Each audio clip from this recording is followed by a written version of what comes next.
Hi there. This video aims to give you a very brief overview of how and where to create a delivery in LeadByte. So first of all, we're going to head to the Deliveries tab and Manage Deliveries. Here you'll see all your active deliveries, and also you'll have access to your inactive deliveries.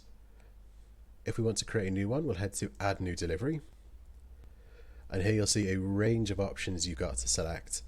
Now, I'm going to briefly go over a couple of these. However, if you want more information, I've linked articles further below. So, deliver to, I want this to happen automatically rather than manual. I'm just going to call this SAM test.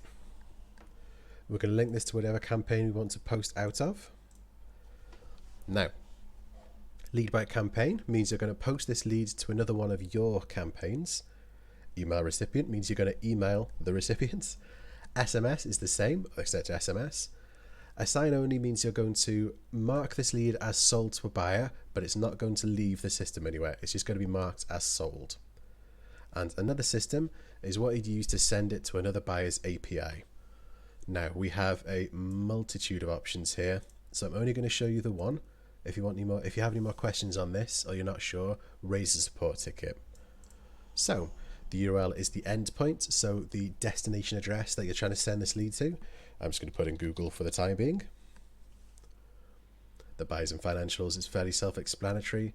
I will leave caps for now, that's covered in a separate article. Custom data mappings. So, this is the information you are trying to send out of your campaign to your buyer.